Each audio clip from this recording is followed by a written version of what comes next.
Media creator. मैं doctor Vivek Singh. आज हम लोग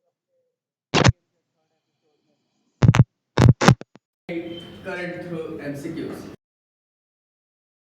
करंट अफेयर्स पढ़ने की कोशिश करते हैं with the help of MCQs, ताकि हमारी जो अंडरस्टैंडिंग हो वो इन डेप्थ हो और अच्छे से हमें समझ में आए। तो शुरू करते हैं आज का सीटीएम। हमारे लिए आज पहला प्रश्न या पहला क्वेश्चन है, कंसीडर द फॉलोइंग स्टेटमेंट्स। अभी हाल ही में वर्ल्ड हैप्पीनेस रिपोर्ट 2023 रिलीज की गई, उसी से जुड़ा हुआ हमारा यह प्रश्न है।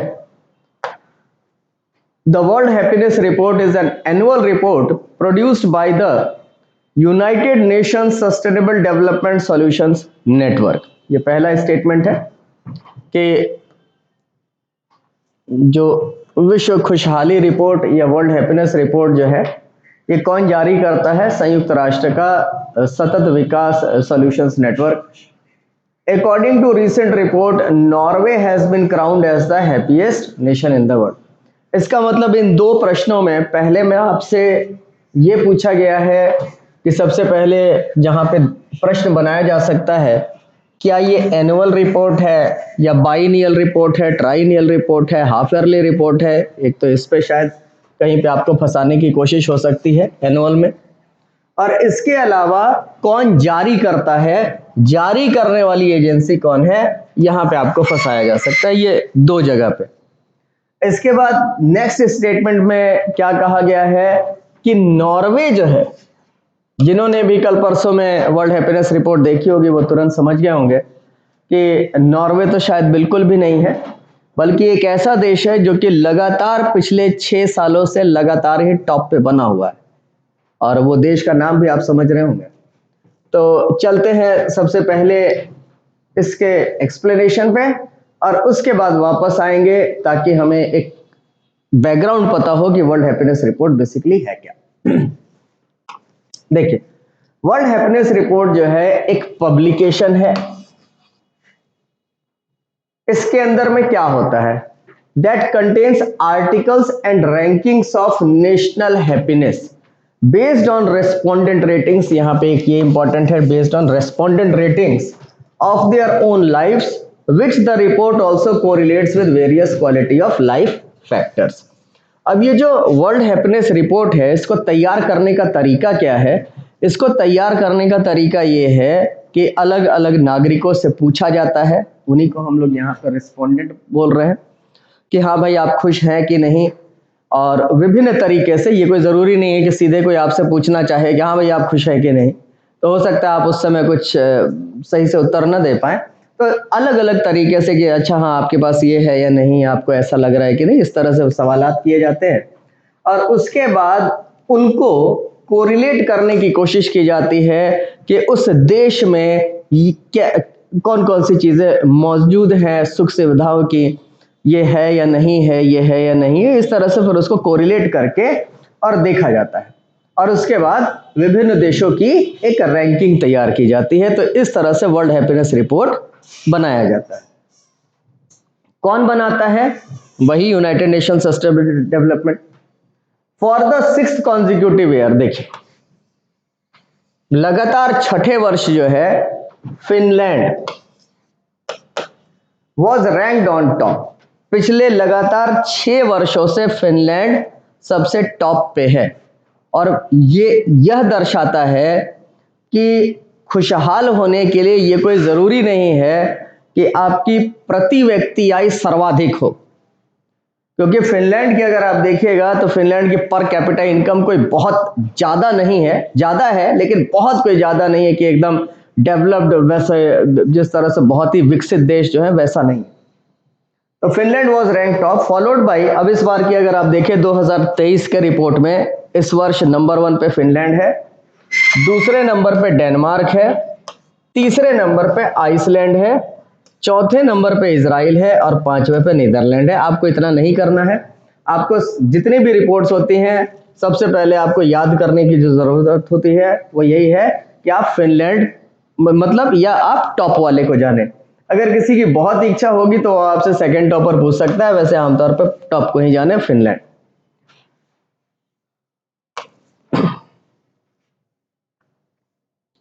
तो इसके बाद हम लोग वापस आ जाते हैं भाई कि हमारा यहाँ पे क्या है। The world happiness report is an annual report produce by the United Nations. ये सही है एकदम, इसको याद कर लीजिएगा। ढेर सारी रिपोर्ट्स जो हैं वो हर साल पब्लिश की जाती हैं और हमारे एग्जाम्स में आते हैं, और ज़्यादातर प्रश्न यही आता है कि ये रिपोर्ट कौन जारी करता है।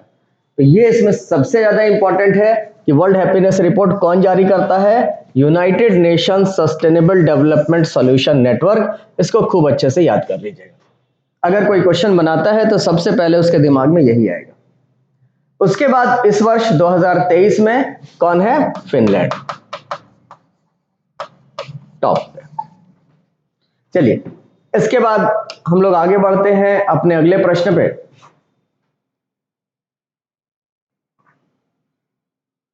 ऑब्वियस सी बात है, इंडिया की रैंकिंग बहुत पीछे है, इसलिए जो लोग सोच रहे होंगे कि इंडिया की रैंकिंग नहीं बताई, इंडिया की रैंकिंग बहुत ही पीछे है, बहुत ज्यादा पीछे। चलिए, तो consider the following statements with respect to OneWeb. ये अभी परसों नरसों की न्यूज में था वन वेब। हमने, वैसे तो फिर मैं आपको क्वेश्चन ही बता दूंगा, खैर चलिए कोई बात है। हमने यूके की जो वन वेब प्रोजेक्ट है यूके का, जिसमें कि प्राइवेट सेक्टर का भी निवेश है, वहां पे सुनील मित्तल की कंपनी है, उन्होंने अपना निवेश कर रखा है उसमें। वन वेब जो है वो बेसिकली उसका टारगेट ये है कि ग्लोबल सर्विसेज प्रोवाइड की जाए अलग अलग क्षेत्रों में with the help of constellation of satellites, मतलब ढेर सारे उपग्रहों के सहयोग से। इसमें जो वन वेब है ये है क्या? It is a global communication network. ये एकदम सही लिखा है यहां पे। पावर्ड फ्रॉम स्पेस, ये भी सही लिखा है। Enabling connectivity for governments, business and communities. ये जो पहला आपको जो यहाँ पे स्टेटमेंट दिख रहा है ये पूरी तरह से सही है, इसको ध्यान कर लीजिएगा। अगर आप नोट कर रहे हो आप लोग तो कृपया करके नोट भी कर लेंगे, ये इंपॉर्टेंट है कम से कम इस साल और अगले साल के लिए। वन वेब क्या है? वन वेब एक ग्लोबल कम्युनिकेशन नेटवर्क है या वैश्विक संचार नेटवर्क, ये वन वेब है। क्या करेगा ये? कहां से, ये नेटवर्क कहां से संचालित होगा? तो हम लोग बोलेंगे ये नेटवर्क जो है अंतरिक्ष से संचालित होगा या पावर्ड फ्रॉम स्पेस है। इससे क्या होगा? अब जाहिर सी बात है कम्युनिकेशन नेटवर्क है तो जाहिर सी बात है संचार के ही क्षेत्र में इसका काम होगा। किसके किसके लिए ये कनेक्टिविटी देने वाला है? विभिन्न सरकारों के लिए, गवर्नमेंट्स के लिए, बिजनेसेस के लिए और कम्युनिटीज के लिए, विभिन्न समुदायों के लिए। अब आगे लिखा है कि it is implementing a constellation of geostationary satellites. Question क्या था? Consider the following statements with respect to OneWeb. OneWeb के संदर्भ में हमें दो स्टेटमेंट दिए गए हैं। पहले वाले को मैंने आपको पहले ही बता दिया कि ये स्टेटमेंट एकदम सही है। दूसरा वाला अगर आप देखिए, दूसरा वाला स्टेटमेंट रॉन्ग है। क्यों? क्योंकि इसमें हमें क्या लिखा है? कॉन्स्टिलेशन ऑफ किसका है? जियो स्टेशनरी सैटेलाइट्स का। ये गलत। जियो स्टेशनरी सैटेलाइट का बिल्कुल नहीं है, बल्कि क्या है? लियो का है। LEO मतलब लो अर्थ ऑर्बिट। अगर लियो की बात करिएगा तो लियो कहां तक माना जाता है? अर्थ की सरफेस से लगभग 2000 किलोमीटर ऊंचाई तक ही जो कक्षा होगी, जो ऑर्बिट होगा पृथ्वी की सतह से 2000 किलोमीटर ऊंचाई तक जो कक्षा होगी उसी को हम लोग, या ऑर्बिट होगी उसी को हम लोग लियो ऑर्बिट बोलते हैं। जबकि यहां पे जियो स्टेशनरी लिखा है और जियो स्टेशनरी ऑर्बिट का मतलब सीधे सीधे 36,000 किलोमीटर के आसपास आप पहुंच जाएंगे या 35,780 किलोमीटर। तो इस तरह से ये गलत हो गया। लेकिन अब जरूरी तो है नहीं कुछ कुछ यही दिखेगा, क्योंकि वन वेब इंपॉर्टेंट है और वन वेब से हमारा नाता है, इसलिए वन वेब यहां पे आपको दिख रहा है। वन वेब से हमारा क्या नाता है कि वन वेब की जो सैटेलाइट्स हैं उसको हम प्रक्षेपित कर रहे हैं, तो ये हमारा नाता है और उसमें हमारा जो GSLV है वो इन्वॉल्व है। तो देख लेते हैं क्या क्या है यहाँ पे, उसके बाद वापस हम लोग प्रश्न पे आ जाएंगे।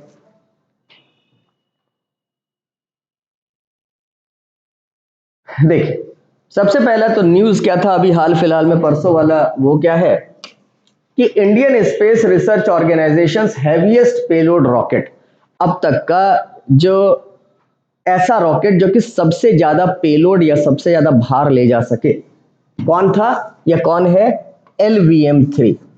ये जो LVM है ना, एलवीएम जीएसएलवी का ही नया नाम है। तो LVM-3 जो बोल रहे हैं वो बेसिकली जीएसएलवी श्रेणी में ही है। कैरिंग 36 वन वेब सैटेलाइट्स, एक साथ 36 उपग्रह लेके गया। कौन से? वन वेब, जो वन वेब जो पूरा कॉन्स्टिलेशन लगाना है यूके को अपना, है ना, वो OneWeb satellites on board took off on March 26 March को लेके गया, अभी आज 29 मार्च है। From the second launch pad at, कहां से इसका प्रक्षेपण किया गया था? सतीश धवन स्पेस सेंटर, शार, श्रीहरिकोटा। मेरे ख्याल से ये सारी चीजें आपको पता होंगी। श्रीहरिकोटा कहां पे है? श्रीहरिकोटा आंध्र प्रदेश में है। और क्या है? एक आइलैंड या एक द्वीप है। कहां पे? बंगाल की खाड़ी में। यहां से क्या किया जाता है? ज्यादातर जो हमारे लॉन्चेस होते हैं, जीएसएलवी, पीएसएलवी या इस तरह के जो भी लॉन्चेस हैं, वो हम लोग यहीं से करते हैं, सतीश धवन स्पेस सेंटर या शार से, श्रीहरिकोटा से। अब देखिए, this is the second mission. अब ये सेकेंड मिशन था for Network Access Associates Limited. अब वो जो कंपनी है ना, जो वनवेब, जो जिसका वनवेब है एक तरह से, उसका नाम है Network Access Associates Limited, United Kingdom, OneWeb group company यहां पे लिखा हुआ है। Under a commercial agreement, ISRO और उनके बीच में एक कॉमर्शियल एग्रीमेंट हुआ, है ना। अब इसरो की तरफ से किसने साइन किया? NSIL या न्यू स्पेस इंडिया लिमिटेड, जो कि इसरो की एक कॉमर्शियल आर्म है, उन्होंने साइन किया, NSIL ने। To launch 72 satellites to low earth orbit. ISRO जो है वन वेब के 72 सैटेलाइट लॉन्च करने थे उन्हें, और 72 कर दिया है। क्यों? क्योंकि अभी परसों 36 किया गया है, और 36 पहले ही किया जा चुका है। कब? 23 अक्टूबर 2022 को, मतलब आज से लगभग 6 महीना पहले। आज से 6 महीने पहले 36 सैटेलाइट्स, और अब अभी परसों 36 सैटेलाइट्स, तो 72 सैटेलाइट्स जो डील हुई थी इस NSIL और उनके ये Network Access Associates Limited UK के। तो फर्स्ट वाला जो था, फर्स्ट वाला देखिए, first set of 36 satellites was launched in LVM-3M2 one web India one mission. अब यहां पे लॉन्च व्हीकल कौन सी थी? उस बार भी LVM-3 थी, उसको क्या बोल रहे थे? M2 बोल रहे थे। अब की क्या था? M3। LVM-3 अब की जो गया था वो भी M3 था, है ना। One web India one mission. अब one web India one mission का मतलब क्या है? ये बेसिकली जो डील है NSIL और इनके बीच में, यूके वाली जो कंपनी उसके बीच में, उसी को हमने नाम दिया है वन वेब इंडिया मिशन। ये इंडियन नेम हो गया। हमारे लिए मिशन क्या है? हमारे लिए मिशन लॉन्च करना है। हमारा मिशन बस इतना, मतलब हमारा काम सिर्फ इतना है कि हम ये यूके के सैटेलाइट्स को उपग्रह में पहुंचा दें। In this mission LVM-3 would place 36, अब ये जो परसों वाला जो मिशन था उसमें क्या है? 36 one web generation one satellites, totalling about, कितना किलोग्राम पूरा सैटेलाइट भार था वो अगर आप देखें तो 58,005 किलो इनटू 450 किलोमीटर, 450 किलोमीटर के सर्कुलर ऑर्बिट। अभी हमने क्या देखा था? लियो में भेजा गया है ना, लियो में, LEO। लियो हम लोग किसको बोलते हैं? अप टू 2000 किलोमीटर या 2000 किलोमीटर की ऊंचाई तक के ऑर्बिट को लियो बोला जाता है। इंक्लिनेशन ऑफ 87.4 डिग्रीज, इसका कोई हमें बहुत अधिक उपयोग नहीं है। इंक्लिनेशन ऑफ 87.4 डिग्रीज का मतलब अगर आप समझना चाहें तो मैं बता दे रहा हूं आपको। बेसिकली इंक्लिनेशन ऑफ 87.4 डिग्रीज जो है, जब हम लोग इंक्लिनेशन की बात करते हैं तो इक्वेटर से जोड़ा जाता है। इक्वेटर से अगर 90 डिग्री इंक्लिनेशन की बात करिएगा तो इसका मतलब ये पोलर ऑर्बिट है सीधे सीधे। अगर 87.4 डिग्रीज बोला जा रहा है तो थोड़ा सा पोल से हटके, इसका मतलब कुछ यहां पे होगा, ये वाली ऑर्बिट होगी। तो ये वाली ऑर्बिट ये इस तरह से, मतलब ऐसी ऑर्बिट में इसको पहुंचाया गया है। ठीक, चलिए इसके बाद नेक्स्ट आ जाइए। मेरे ख्याल से इसमें हमने सारे पॉइंट्स देख लिए हैं। अभी इसी का क्लैरिफिकेशन और देख लें, उसके बाद वापस आएंगे क्वेश्चन में। अब हम लोग अपने LVM-3 की बात कर लें भाई। This is the 6th flight of LVM-3। ये छठी फ्लाइट थी LVM-3 की। The LVM-3 had 5 consecutive successful missions including the Chandrayaan-2 mission। अब तक अगर आप देखा जाए तो LVM-3 के 5 लगातार कॉन्जिक्यूटिव मिशन सक्सेसफुल मिशन हुए, और ये जो छठा था ये भी सक्सेसफुल रहा है। तो इसका मतलब अब लगातार 6 सक्सेसफुल मिशन रहे हैं GSLV या LVM के। वन वेब क्या है? One web is a global communication network. ये हम लोग पहले ही क्वेश्चन में भी हमने देखा था, क्या है? ग्लोबल कम्युनिकेशन नेटवर्क, वैश्विक संचार नेटवर्क है, powered from space, enabling connectivity for governments, business and communities. यही वाला सेंटेंस जो है ये आपको उसमें क्वेश्चन में है, पहला sentence. It is implementing a constellation of low earth orbit satellites. ये वाला जो स्टेटमेंट है ये आपके दूसरा पॉइंट था जो आपके क्वेश्चन में है, ये सेकंड वाला पॉइंट। उसमें मैंने क्या किया है, लो अर्थ ऑर्बिट के बदले में वहां पे मैंने क्या लिखा है, जियो स्टेशनरी ऑर्बिट, तो इसलिए वो सेकंड वाला स्टेटमेंट गलत है, पहला वाला सही था। इसके बाद देखिएगा,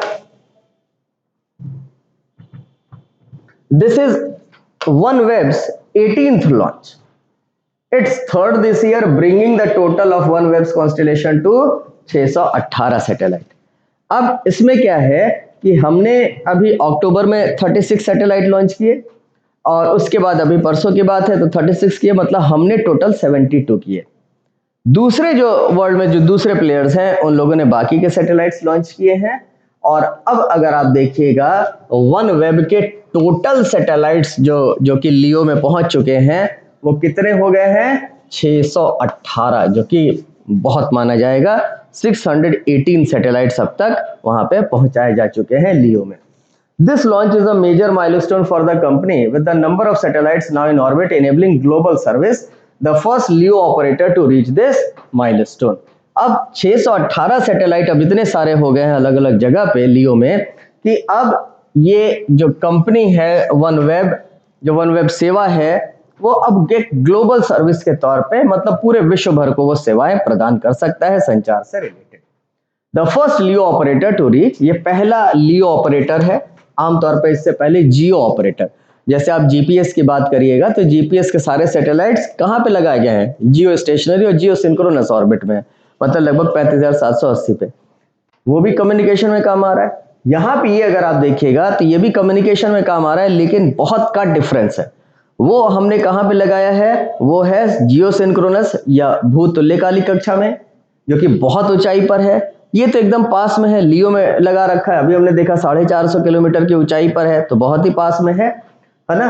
तो इसलिए क्या करना पड़ा है, क्योंकि बहुत पास में है इसलिए एक सैटेलाइट बहुत थोड़ा सा एरिया कवर करेगा।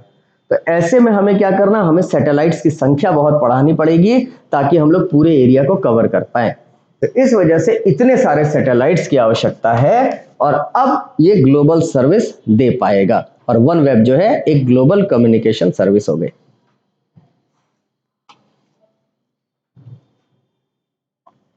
तो ये हमारा एक्सप्लेनेशन था। मेरे ख्याल से क्वेश्चन भी हम लोग समझ में आ ही गया है कि क्वेश्चन में क्या है। OneWeb ग्लोबल कम्युनिकेशन नेटवर्क, मैंने आपको बताया था कि ये सही है। सेकंड वाले में ये जियो स्टेशनरी के बदले में क्या होगा? लो अर्थ ऑर्बिट। तो इस तरह से अगर आप ऑप्शन देखें तो करेक्ट बताना था हमें, इसका मतलब वन ओनली है, केवल पहला वाला सही है, बाकी गलत।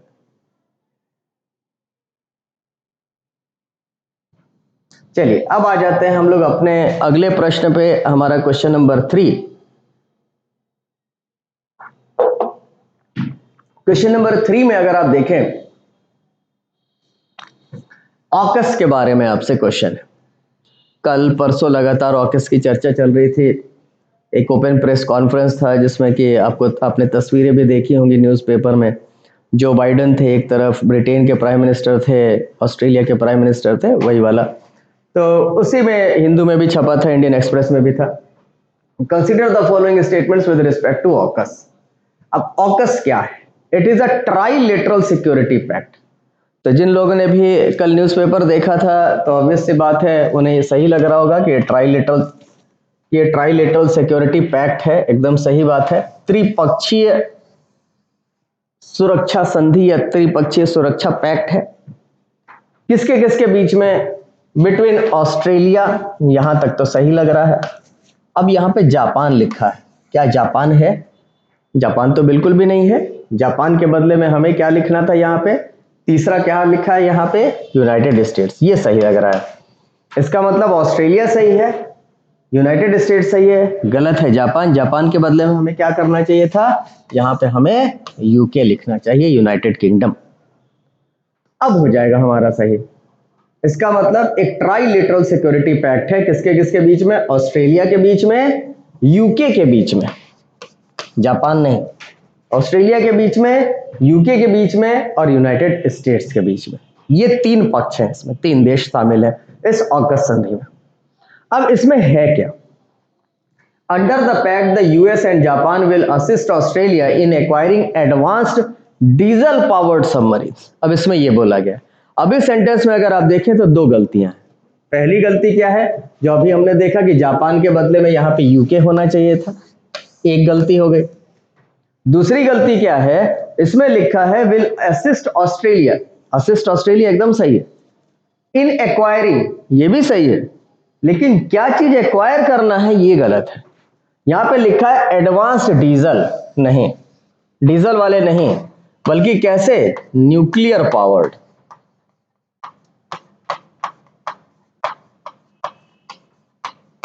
न्यूक्लियर पावर्ड सबमरीन्स की बात है। और चूंकि न्यूक्लियर पावर्ड सबमरीन एक बहुत ही आधुनिक प्रौद्योगिकी है, बहुत ही एक स्ट्रेटेजिक सबमरीन माना जाता है, और न्यूक्लियर पावर्ड सबमरीन बहुत कुछ ही देश ऐसे हैं जिनके पास बनाने की क्षमता है। न्यूक्लियर पावर्ड सबमरीन है देशों में, वो कुछ नहीं, वो कई देशों में है, लेकिन जब बनाने की क्षमता की बात आती है तो ये क्षमता सिर्फ गिने चुने देशों के पास ही है। अब ऐसे में ये प्रश्न इसलिए है क्योंकि भारत चाहता है कि किसी तरह से ऑकस का एक तरह से मतलब ऑकस में एक चौथा प्लेयर बन जाए। तो इसमें यूएसए, खासकर यूएसए ने साफ साफ इसे मना किया। जो बाइडेन राष्ट्रपति, उन्होंने क्लियरली मना कर दिया। उन्होंने कहा कि हाँ, मतलब भारत या कोई भी देश इसमें शामिल हो सकता है, लेकिन वो शामिल होने के लिए एक दूसरा टियर है। दूसरा टियर से उनका ये था कि उन्होंने ऑकस को बोला कि भाई ऑकस जो है, बेसिकली ऑकस सिर्फ एक चीज के लिए स्थापित किया गया, मतलब बनाया गया है, और वो क्या है? वो ऑस्ट्रेलिया को न्यूक्लियर पावर सबमरीन उपलब्ध कराने के लिए, और उसका दूसरा तीसरा और कोई मकसद नहीं। तो इस संदर्भ में जो बाइडेन ने कहा, चूंकि मकसद सिर्फ इतना ही है, तो इसलिए भारत के एंट्री या किसी दूसरे देश के एंट्री का कोई सवाल नहीं है। हाँ, ये जरूर है कि आगे चल के अगर कोऑपरेशन की बात होगी, सहयोग की बात होगी, कुछ दूसरी चीजों पे, कुछ दूसरे डिफेंस इक्विपमेंट पे, तो उसके लिए हमारे दरवाजे खुले हैं। इसका साफ मतलब है कि कहीं ना कहीं यूएसए के राष्ट्रपति ने हमें लेके थोड़ा सा मतलब हमें या किसी भी देश को शामिल करने से थोड़ा सा नकारात्मक रवैया दिखाया अपना। अब इसमें मेरे ख्याल से डिस्कस तो हम लोग कर ही चुके हैं कि यहाँ पे कौन कौन है। ऑस्ट्रेलिया है, यूके है और यूनाइटेड स्टेट्स है। इसमें एक तरह से लाभार्थी बोले या आप जो इसको संज्ञा देना चाहें, मतलब ये जो न्यूक्लियर पावर्ड सबमरीन है किसे मिलनी है, तो ये बेसिकली ऑस्ट्रेलिया को मिलनी है। पहले रेडीमेड मिलेंगी 5 जो कि यूएसए की सेकेंड हैंड है, वो ऑस्ट्रेलिया को दी जाएंगी, और उसके बाद आगे चल के ऑस्ट्रेलिया बना सके उसके लिए उन्हें टेक्नोलॉजी ट्रांसफर करना है। इस पूरे डील में ये है। तो इस तरह से अगर आप इस प्रश्न को देखिएगा तो हमारे पास पहला गलत है, दूसरा भी गलत है। तो which of the above statements is are correct? तो इसका मतलब हमारे पास ऑप्शन हो जाएगा नाइदर 1 नॉर 2। अब एक काम करते हैं, कुछ इंफॉर्मेशन अगर हमें कुछ एक्स्ट्रा मिल सके अगर इसके अलावा, तो हम लोग जरूर लेना चाहेंगे। देखते हैं एक्सप्लेनेशन हमारे लिए क्या है। देखिए, सबसे पहले ऑकस। ऑकस को ही क्या बोला जाता है, इस तरह से भी लिखा जा सकता है और इस तरह से भी लिखा जाता है, कैपिटल में पूरा और इस तरह से। Is a trilateral security pact. अब ऑकस समझ में आ ही रहा होगा। ए से आप चाहें तो ए से ऑस्ट्रेलिया कर दीजिए, यूके हो गया और यूएस हो गया। तो is a trilateral security pact, ये हम लोग पहले डिस्कस कर चुके हैं। ट्राइलेटरल है, त्रिपक्षीय है। किससे जुड़ा हुआ है, सुरक्षा संबंधी से जुड़ा हुआ है, बिटवीन ऑस्ट्रेलिया, यूनाइटेड किंगडम और यूनाइटेड स्टेट्स। इसमें तीन पक्ष कौन है, ऑस्ट्रेलिया है, यूनाइटेड किंगडम है और यूनाइटेड स्टेट्स है। इसकी घोषणा कब की गई थी, ये कोई बहुत ज्यादा दिनों की बात नहीं है, लगभग 2.5 साल हुए हैं, 2021 की बात है। For the Indo Pacific region, ये जो ऑकस जो सिक्योरिटी पैक्ट है ये बेसिकली किसके लिए है, तो इंडो पैसिफिक रीजन के लिए, क्योंकि इसमें दो मेजर प्लेयर हैं। वो कौन कौन है, यूएसए पैसिफिक रीजन और इसके अलावा ऑस्ट्रेलिया, आप उसको पैसिफिक और इंडियन दोनों में लेके आ सकते हैं।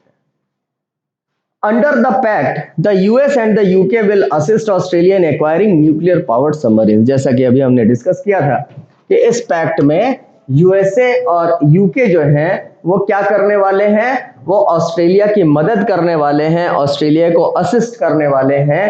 किस चीज में, न्यूक्लियर पावर्ड सबमरीन ऑस्ट्रेलिया को पहुंचाने में, ऑस्ट्रेलिया को देने में। Under the pact the US will share nuclear propulsion technology with Australia the same as it has with the UK since 1958।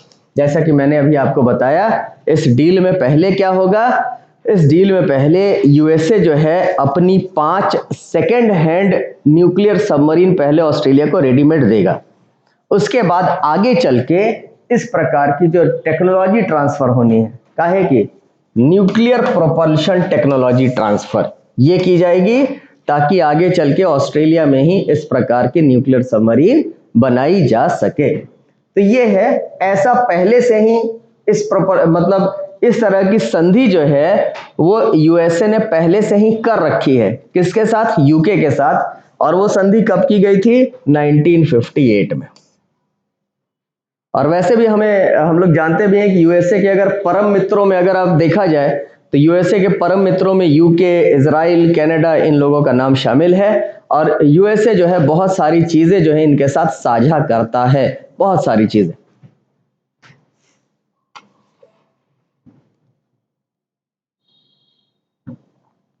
अब आ जाते हैं हम लोग क्वेश्चन नंबर 4 पे। क्वेश्चन नंबर 4 जो है वो बेसिकली अगेन कल और परसों के न्यूज से जुड़ा हुआ है। इसमें कल और परसों न्यूज में था कि भाई जितने भी हमारे स्मॉल सेविंग्स अकाउंट में और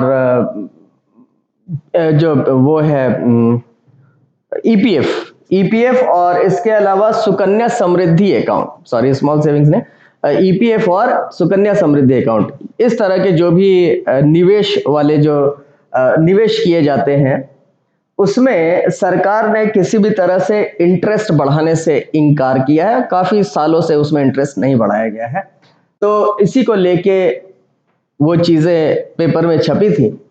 तो उसमें अब इंटरेस्ट से जुड़ी तो ऐसा कोई सीधा प्रश्न नहीं बन सकता था, तो इसलिए हम लोग कुछ इस प्रकार के प्रश्न हमें दिखाई पड़ रहे हैं। अब ये क्या है देखिए, consider the following statements, Shyamala Gopinath committee formula was related with petroleum prices. अब चूंकि मैंने बैकग्राउंड दे दिया है आपको, तो अब आप भी समझ रहे होंगे कि ये जो श्यामला गोपीनाथ कमिटी है या जो इसने जो फॉर्मूला सुझाया था वो बेसिकली वो पेट्रोलियम प्राइसेस से जुड़ा बिल्कुल भी नहीं था, बल्कि जो अभी हम लोग डिस्कस कर रहे थे जो निवेश के लिए जो इस तरह के ईपीएफ और उसमें कितना मतलब उसमें किस प्रकार से इंटरेस्ट रेट या इंटरेस्ट दिया जाएगा ग्राहकों को, उसके बारे में बताया गया, उससे संबंधित फॉर्मूला है। तो ऑब्वियस सी बात है यहाँ पे ये नहीं होना चाहिए था, इसलिए स्टेटमेंट गलत हो गया। The formula was adopted in 2016, ये सही है। इस फॉर्मूले को 2016 में अडॉप्ट किया गया था। अब एक काम करते हैं, इसका मतलब पहला गलत है दूसरा सही है, तो ऑप्शन तो हमारा बी हो गया। अब एक काम करते हैं, थोड़ी सी इसकी डिटेल देख ली जाए और वो न्यूज देख लिया जाए। बेसिकली क्या है कि अगर आप श्यामल गोपीनाथ कमिटी फॉर्मूला की बात करिएगा तो इट वाज अडॉप्टेड इन 2016। काहे के लिए, to reset small savings rates. Small savings rate को किस तरह से रीसेट किया जाए, किस तरह से एक तरह से सेट किया जाए, जो भी उस समय जो दरें चल रही हैं उसको किस प्रकार से दोबारा मतलब उसमें बढ़ाया जाए या घटाया जाए, इसके लिए एक फॉर्मूला। उस formula every quarter in line, every quarter मतलब हर 3 महीने पे रीसेट करने की बात थी इस फॉर्मूले में। In line with the prevailing yields on government bonds of comparable tenures.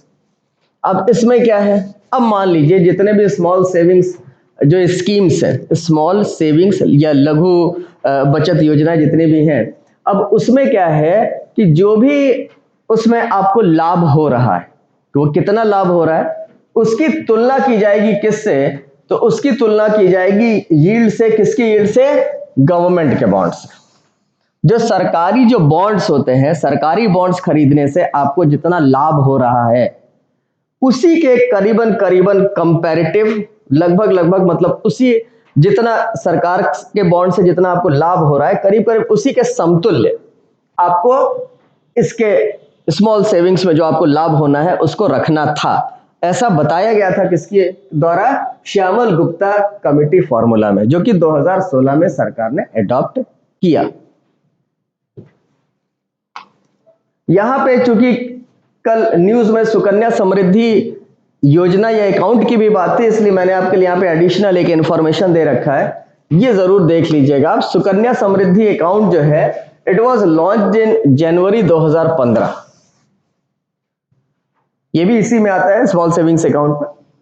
2015 to encourage families to invest in the education of girl children and save for their marriage expenses. मेरे ख्याल से बहुत सारे लोग इस योजना को जानते भी होंगे, जिसमें कि आप पैसे जमा कर रहे हैं और जब बेटी 18 साल की या उसके बाद जब भी आप उसकी शादी करना चाहें तो उस समय आप वो जो भी एक्सपेंसेस लग रहे हैं वो यहाँ से आप इस अकाउंट से पैसे ले सकते हैं। मेरे ख्याल से क्वेश्चन हम लोग कर चुके हैं, अब इसमें कोई दिक्कत नहीं है। फॉर्मूला वाज अडॉप्टेड इन 2016, ये सही है। और ये जुड़ा हुआ किससे है? ये जुड़ा हुआ है स्मॉल सेविंग्स में जो इंटरेस्ट रेट है वो कितने होंगे, कितने होने चाहिए, उसमें बढ़ोतरी होनी चाहिए, घटोतरी होनी चाहिए, इससे जुड़ा है, न कि पेट्रोलियम प्राइसेस से जुड़ा हुआ है। इसके बाद आ जाते हैं हम लोग अपने अगले प्रश्न पे, क्वेश्चन नंबर 5 पे। और प्रश्न 5 हमारा है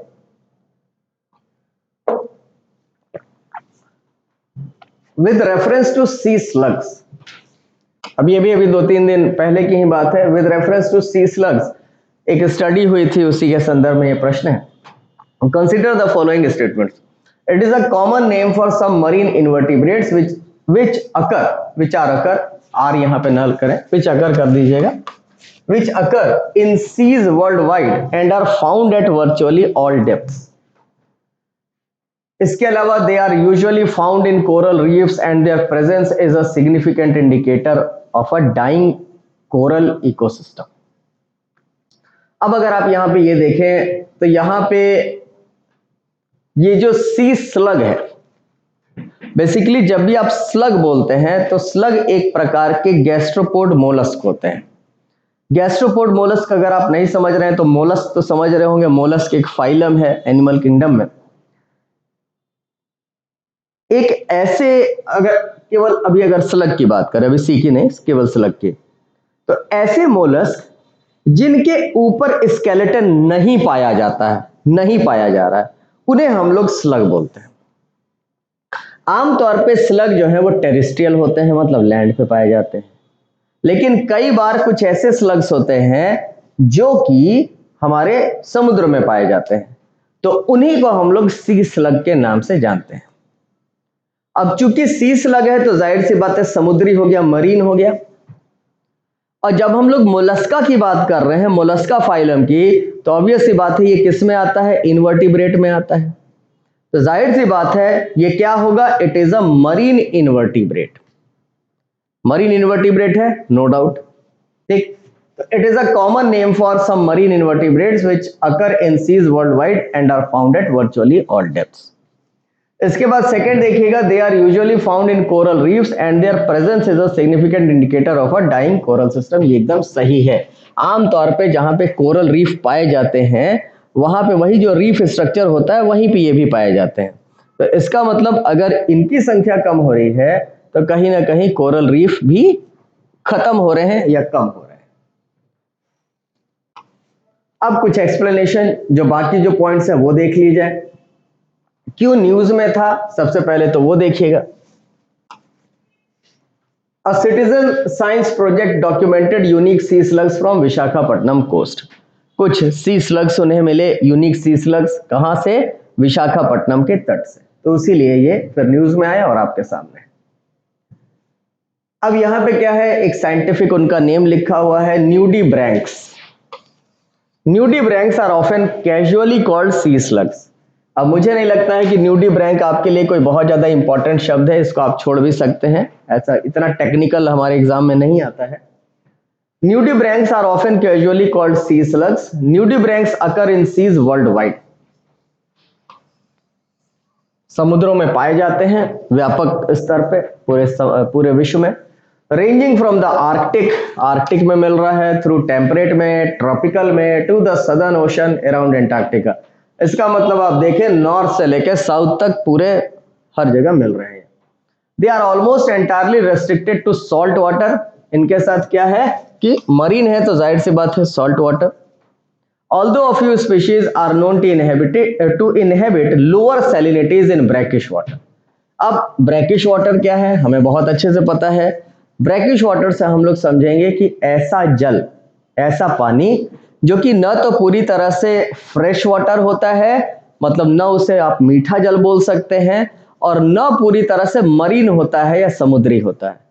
तो इसका मतलब उसमें जो नमक का जो कंटेंट है या जिसको हम लोग सैलिनिटी या लवणता बोलते हैं, वो सैलिनिटी या लवणता वो कहीं बीच की है। न तो समुद्र जितना अधिक लवण है और न फ्रेश वाटर जितना एकदम कम लवण वाला है।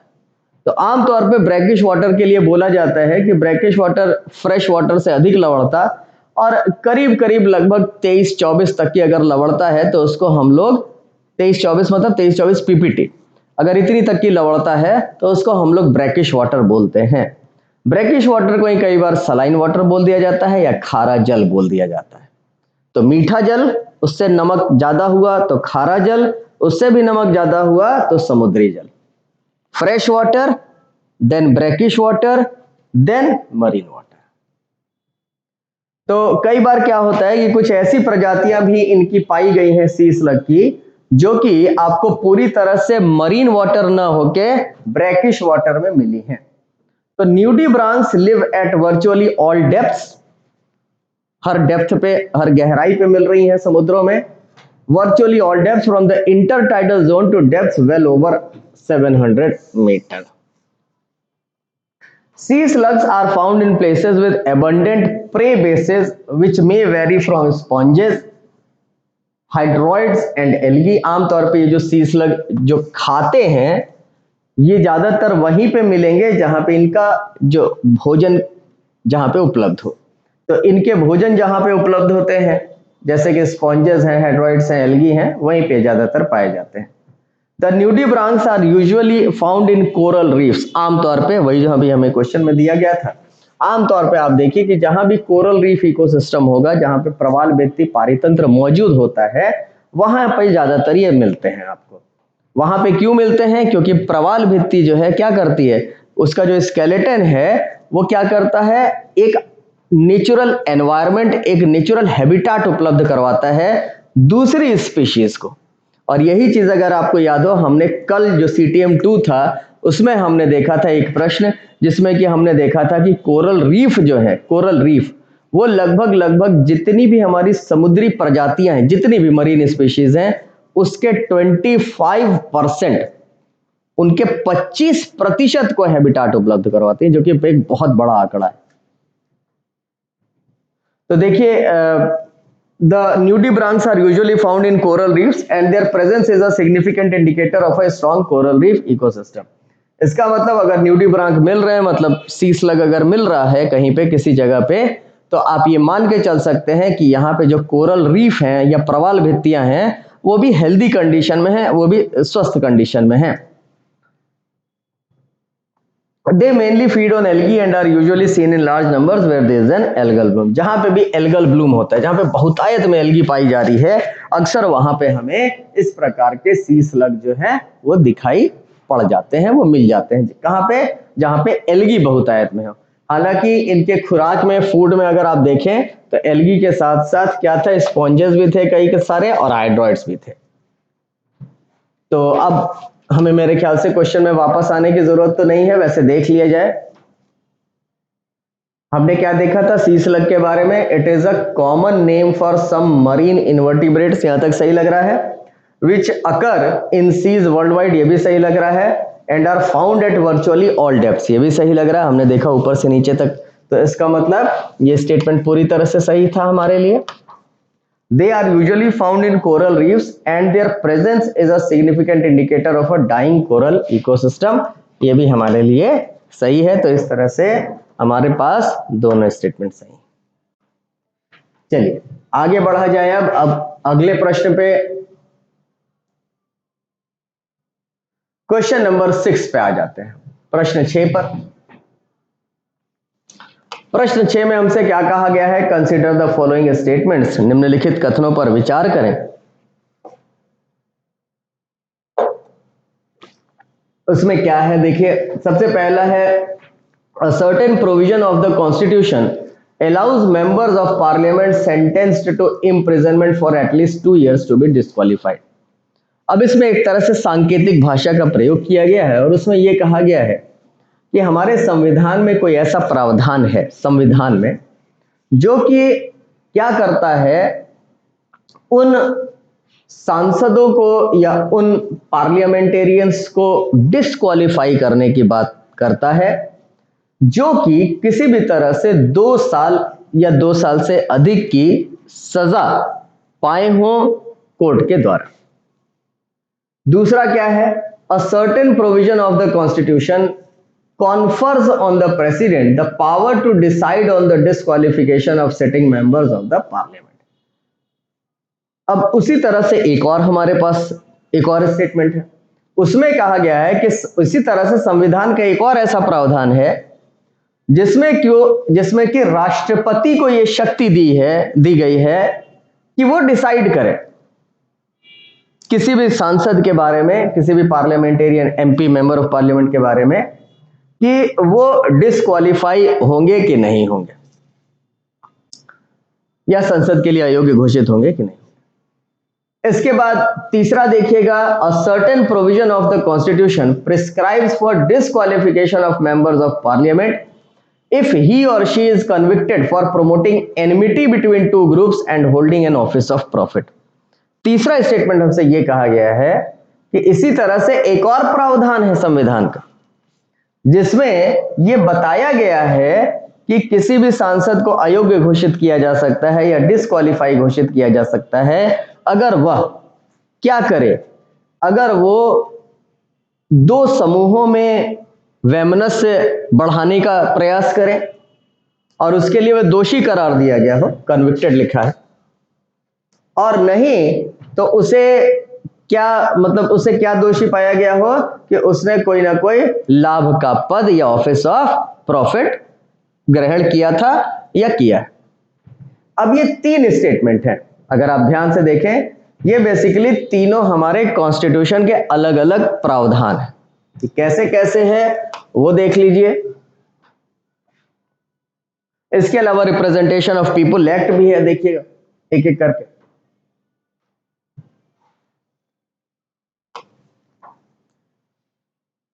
ये प्रश्न क्यों है? क्योंकि हम लोग देख रहे हैं पिछले कुछ दिनों से जो भी भारतीय राजनीति में जो भी हलचल मची हुई है, तो उसी परिप्रेक्ष्य में है ये प्रश्न कि सेक्शन 8(3) ऑफ द लोक प्रतिनिधि अधिनियम अगर आप देखेंगे, representation of the people act 1951 RPA, representation of people act 1951 का जो सेक्शन 8(3) वो क्या करता है? It lays down automatic disqualification of a legislator from the parliament और state assembly upon conviction in a criminal case. अगर मान लीजिए क्रिमिनल केस है, फौजदारी अगर केस है, तो ऐसे में अगर मान लीजिए किसी कोर्ट ने अगर कन्विक्ट घोषित कर दिया है, तो इससे क्या होगा, इससे ऑटोमेटिक डिस्क्वालिफिकेशन हो जाएगा ऑफ अ लेजिस्लेटर, वो चाहे सांसद हो, चाहे वो विधायक हो, मतलब पार्लियामेंट में हो, चाहे स्टेट असेंबली में हो। यह रिप्रेजेंटेशन ऑफ पीपल एक्ट में है, संविधान की बात नहीं की जा रही है इसमें, यह कानून में है, ये है ना, लॉ की बात की जा रही है। इसके बाद देखिएगा कि it states that a person who has been found guilty of a crime and given a sentence of at least 2 years shall be disqualified starting on the day of their conviction and for an additional 6 years after their release।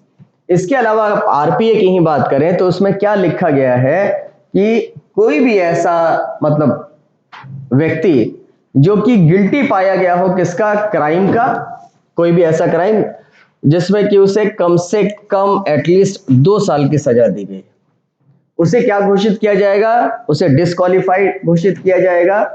कब से disqualify घोषित किया जाएगा, जिस दिन उसे दोषी ठहराया गया कोर्ट के द्वारा। और उसके बाद एडिशनल 6 साल अलग से, अब अगले 6 साल तक वो किसी भी प्रकार से चुनाव नहीं लड़ सकता है।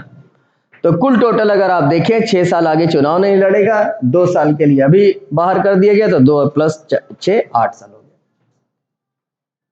आर्टिकल 103, अब ये तो आरपीए की बात थी, ये सारी कहानी उसमें लिखी गई। अब आर्टिकल 103 में क्या है, आर्टिकल 103, अब आर्टिकल 103 की बात करेंगे तो जाहिर सी बात है अब हम लोग आ रहे हैं कॉन्स्टिट्यूशन। अब ये कॉन्स्टिट्यूशन की बात है। कॉन्स्टिट्यूशन में देखिएगा तो states that the President of India is the authority who decides that a sitting member has become subject to disqualification in all cases which come under article 102(1). अभी हम लोग जस्ट 2 मिनट में देखेंगे।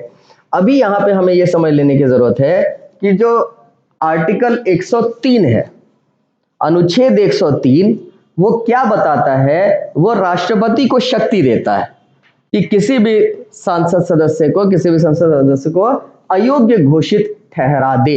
ये राष्ट्रपति को शक्ति दी गई है। यहाँ पे स्पीकर की बात नहीं है, यहाँ पे राष्ट्रपति, एक और क्लॉज है जिसमें कि स्पीकर की बात आती है, वो एंटी डिफेक्शन में आता है।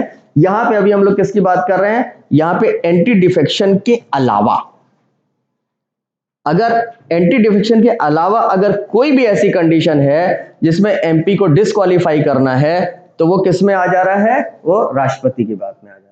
तो article 103 states that the President of India is the authority who decides that a sitting member has become subject to disqualification in all cases which come under article 102(1). अब 102(1) में है क्या, वो देख लीजिएगा। 102(1) में अगर आप आए तो ये आपके सामने 102(1) है। Of the constitution of India prescribes for disqualification for being, कौन कौन सी कंडीशन है 102 में जो बताई गई है, for being a member of either house of parliament upon कहां से है, देखिए, following conditions if he holds. कौन कौन सी ऐसी कंडीशन है, if he holds any office of profit, अगर मान लीजिए कोई संसद सदस्य अगर मान लीजिए लाभ का पद धारण किए हुए हैं कहीं पे भी राज्य में या केंद्र में, तो ऐसे में क्या होगा, ऐसे में उनको डिस्क्वालीफाई किया जा सकता है। ये कौन करेगा, इसकी शक्ति, अब क्या इसका मतलब क्या हो गया कि 102 में वो कंडीशन बताई गई हैं जब डिस्क्वालीफाई किया जा सकता है, मतलब संविधान के हिसाब से जो संविधान में कंडीशन दी गई है, और 103 में बताया गया है कि कौन करेगा डिस्क्वालीफाई। तो 103 में कौन करेगा डिस्क्वालीफाई, ये है आ जा रहे हैं हमारे प्रेसिडेंट।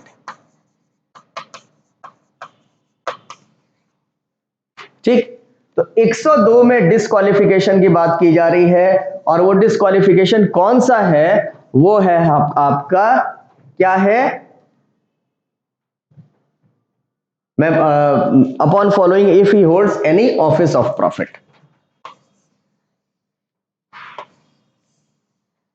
Under the government. अब अंडर द गवर्नमेंट कोई भी हो, other than an office declared by parliament. मान लीजिए कई बार क्या होता है कि जो संसद है वही कुछ पदों को घोषित कर देती है कि ये लाभ का पद नहीं है। जैसे मान लीजिए कोई पहले से व्यक्ति अगर गवर्नर है तो वो लाभ का पद नहीं माना जाता है, या इस प्रकार के बहुत सारे पद हैं जिनको कि लाभ का पद नहीं माना जाता है। तो यहाँ पे अगर आप देखिएगा तो यहाँ पे क्या है, कहीं ना कहीं 102 में लाभ के पद से जुड़ी हुई बातें हैं कि लाभ के पद पे अगर कोई व्यक्ति दिखेगा तो उसको डिस्क्वालीफाई किया जाएगा। 103 में है कि कौन करेगा डिस्क्वालीफाई, प्रेसिडेंट करेंगे। इसके अलावा अगर आप देखिएगा, इसके अलावा हमारे संविधान में और किसी भी प्रकार से और कुछ नहीं है। अगर आप डिस्क्वालिफिकेशन की बात कर रहे हैं, एक डिस्क्वालिफिकेशन एंटी डिफेक्शन लॉ जो बाद में जोड़ा गया था उसमें स्पीकर की बात है। अब आ जाते हैं हम लोग वापस, अब हम अपने प्रश्न पे आते हैं कि हमसे प्रश्न में क्या क्या कहा गया था। प्रश्न में हमसे यह कहा गया था कि a certain provision of the Constitution allows member of Parliament sentence to imprisonment for at least 2 years to be disqualified. अब इसमें क्या कहा गया है कि संविधान का एक प्रावधान है, allows members of Parliament sentence to imprisonment for at least 2 years to be disqualified. अब ये संविधान में तो प्रावधान नहीं है, संविधान में ये तो आरपीए में है, रिप्रेजेंटेशन ऑफ पीपल एक्ट में, तो संविधान में कहीं भी ऐसा प्रावधान नहीं है। इसका मतलब क्या हो गया, ये सेंटेंस गलत हो गया।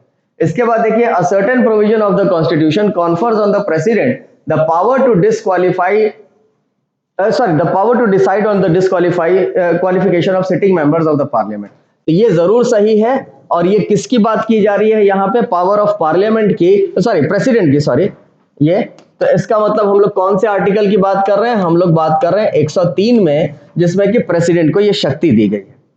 A certain provision of the constitution prescribes for disqualification of members of parliament if he or she is convicted for promoting enmity। अब अगेन क्या है, ये फिर से किस में आ जाता है, आरपीए में, रिप्रेजेंटेशन ऑफ पीपल एक्ट। तो इसका मतलब ये आरपीए में है, थर्ड वाला, ये भी लोक प्रतिनिधि अधिनियम में है, आरपीए में। तो संविधान के अनुच्छेद 102 और 103 में बस बताया गया है, उसमें भी ऑफिस ऑफ प्रॉफिट से जुड़ी हुई चीजें हैं। तो इसका मतलब हमारे पास इसमें अगर आपको सही बताना है, करेक्ट आंसर, तो यहां पे क्या हो जाएगा, हमारे पास सिर्फ और सिर्फ सेकंड स्टेटमेंट सही है। इसका मतलब हमारा ऑप्शन जो है इट इज 2। ये वाला जो प्रावधान है 2 साल वाला, कि 2 साल के लिए अगर कन्विक्टेड हो गए या इससे ज्यादा के लिए कन्विक्टेड हो गए तो ऑटोमेटिकली आपकी सदस्यता चली जाएगी, ये बेसिकली किसका है, लोक प्रतिनिधि नियम है ना, आरपीए में आता है ये। इसी तरह से अगर आप इस वाले की बात करते हैं कि भाई कोई भी अगर मान लीजिए एनिमिटी बिटवीन 2 ग्रुप्स है, तो ऐसे में क्या होगा, ये भी किस में चला जाएगा, आरपीए में। तो 1 और 3 हमारे पास यहाँ पे नहीं है, केवल सेकंड जो है ये कॉन्स्टिट्यूशन में दिया गया है। तो इस लिहाज से हम लोग देखें तो हमारा ऑप्शन जो है वो सेकंड बन रहा है।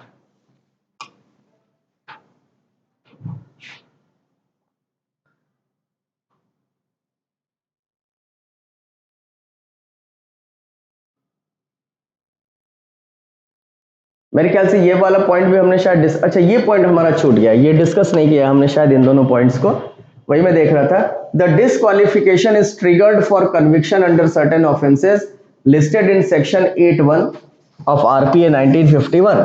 अब इसमें क्या है वही कि this includes specific offences such as promoting enmity between 2 groups, bribery and undue influence और पर्सोनेशन एट एन इलेक्शन। अब जो आरपीए जो है ना, आरपीए में जो एक तरह से ऑफेंसेस की बात की जा रही है, वो कौन कौन से ऑफेंसेस बताए जा रहे हैं जो कि अंडर सेक्शन 8(1) 1951 आरपीए में है।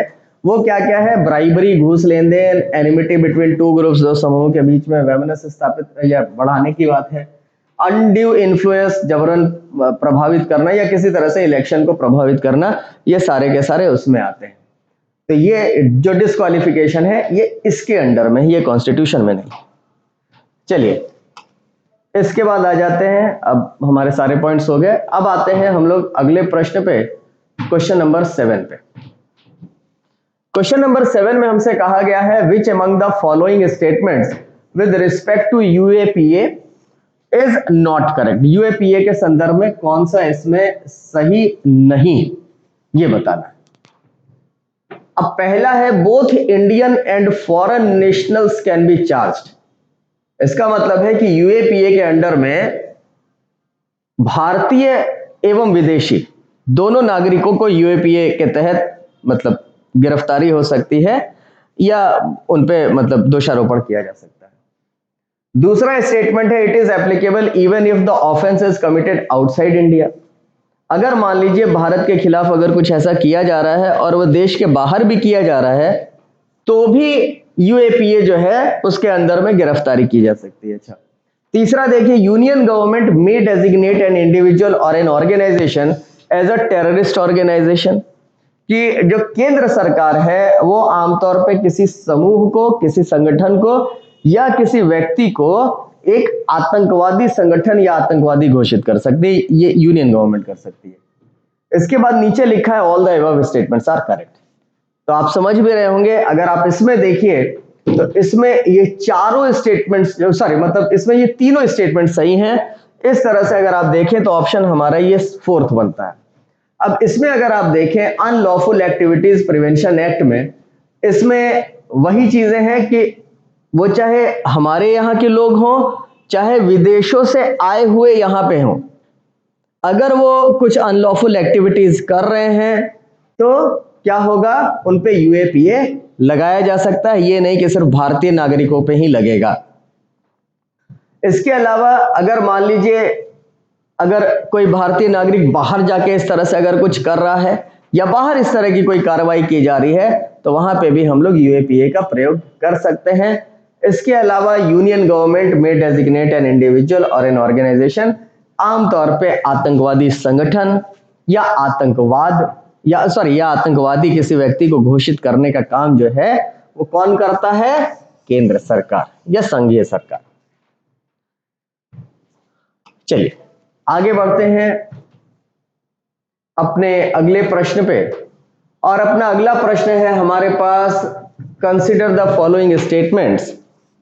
आपके सामने दो स्टेटमेंट दिए गए हैं। Wild life is state property, आमतौर पे जो वन्य जीव हैं वो राज्य की संपत्ति हैं। And no person is allowed to acquire और keep in his possession, custody और control of any wildlife. और चूंकि राज्य की संपत्ति हैं तो ऐसे में किसी भी व्यक्ति को ये परमिशन नहीं है, ये इजाजत नहीं है कि वो किसी भी प्रकार से किसी भी वन्य जीव को अपने पास रखे। ये पहला स्टेटमेंट है, इसमें लिखा हुआ है। इसके अलावा if a person is found in possession, custody और control of any wildlife, अब चूंकि परमिशन नहीं है तो ऐसे में अगर किसी व्यक्ति के पास मिल रहा है कोई भी वन्य जीव, the burden of proof for establishing that the possession, custody or control is not illegal is on the person। अब अगर मान लीजिए कोई भी व्यक्ति, अगर उसके पास ऐसा वन्यजीव मिला या वन्यजीव प्राप्त हुआ तो ऐसे में अब उस व्यक्ति को साबित करना पड़ेगा, कि the burden of proof for establishing that the possession, custody और control is not illegal on the person. इसका मतलब है अब वो व्यक्ति साबित करे कि वो जो भी उसने जीव को रखा हुआ है वो गैर कानूनी नहीं है, वो अब उस व्यक्ति पे आ जाता है। तो ये दो स्टेटमेंट्स हैं हमारे सामने। संदर्भ आप समझ ही रहे होंगे, वही सारस और आरिफ भाई की कहानी चल रही है अभी। यहाँ पे चूंकि ये राजनीतिक मुद्दा बनते जा रहा है तो इसलिए आपके सामने है। Under section 39 of the wild life protection act, no person is allowed to acquire or keep in his possession, custody or control any wildlife which is state property। तो इस हिसाब से पहला स्टेटमेंट सही है। और ये जो आप इस तरह का जो कानून देख रहे हैं ना, ये सिर्फ कोई हमारे देश में नहीं है बल्कि ज्यादातर देशों में इस प्रकार के आपको कानून मिलेंगे कि वहां पे ये मतलब ऐसे कानून हैं कि कोई भी वन्य जीव जो है आमतौर पे जो नागरिक हैं वो अलाउड नहीं होते हैं कि वो वन्य जीव को रखें। इफ एनीवन डज सो, अब अगर मान लीजिए कोई ऐसा कर रहा है, रख रहा है अपने पास वन्य जीव, for example to treat an injured bird as in the present case. अब जैसे इस बार क्या था, इस बार यही बताया गया था कि भाई वो जो सारस थे उसके शायद पैर वैर में चोट आई थी कहीं पे, तो उसके बाद उस व्यक्ति ने उसको रखा और उसका इलाज या देखभाल किया। तो इसका मतलब क्या है, अब वो प्रूफ करेगा कि हाँ भाई ऐसी ऐसी बात थी, इस वजह से मैंने इसको अपने पास रखा था इसका इलाज करने के लिए, इसको जो भी। तो she must report it to the nearest police station. अब ऐसे में क्या है कि अगर मान लीजिए कोई व्यक्ति अपने पास इस तरह के वन्य जीव को अगर रखता है, अगर रख रहा है, तो रखने से पहले वो क्या करेगा कि वो जो पास का जो पुलिस थाना होगा वहां पे जाके बताएगा कि ऐसे ऐसे बात है, मैंने इस प्रकार के वन्य जीव को अपने यहाँ इस वजह से रखा है।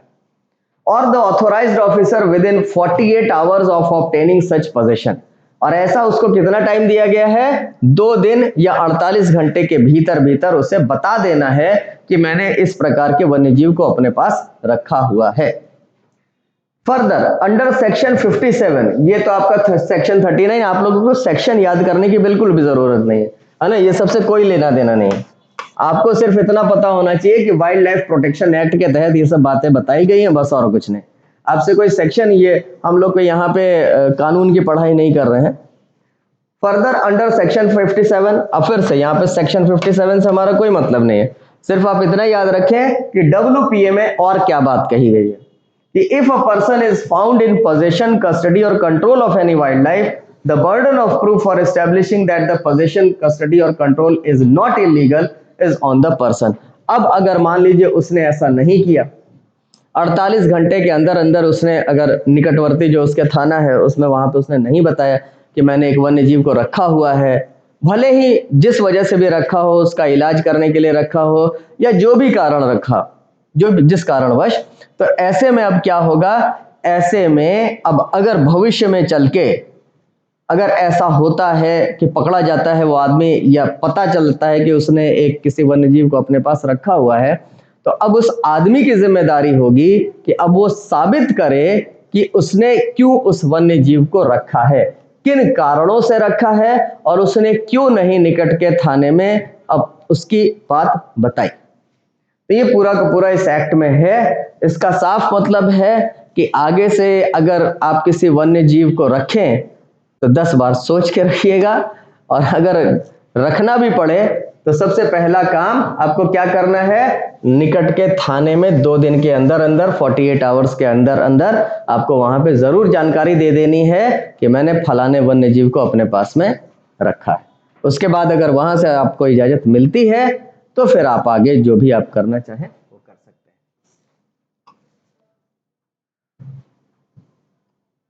ऐसा क्यों किया जाता है, यहाँ पे एक प्रश्न उठेगा कि भाई जैसे मान लीजिए यहाँ पे जरूर बहुत सारे मतलब यहाँ पे सहानुभूति वाली चीजें हैं, बिल्कुल है, सभी के है, लेकिन यहाँ पे अगर आप देखें इस प्रकार के, मैंने अभी बोला था कि इस प्रकार के कानून सिर्फ भारत में ही नहीं है, बल्कि इस प्रकार के कानून कई सारे देशों में, बल्कि जो विकसित देश हैं उसमें जरूर है इस प्रकार के कानून, जो कि हमसे कहीं आगे हैं उनके यहाँ इस प्रकार के कानून हैं।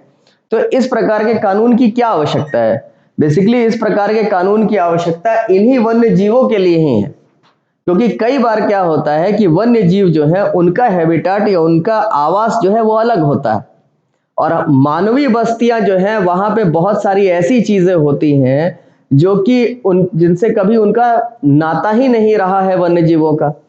अब वो चीजें जो है बहुत बार घातक भी हो सकती हैं, कई बार ऐसी बीमारियां होती हैं, कई ऐसे बैक्टीरिया, वायरस, फंगस होते हैं जिनसे कि अभी तक जो वन्य जीव हो वो अछूते रहे हैं, लेकिन जब वो हमारे संपर्क में आते हैं तो हमारी वजह से उनको नुकसान हो सकता है।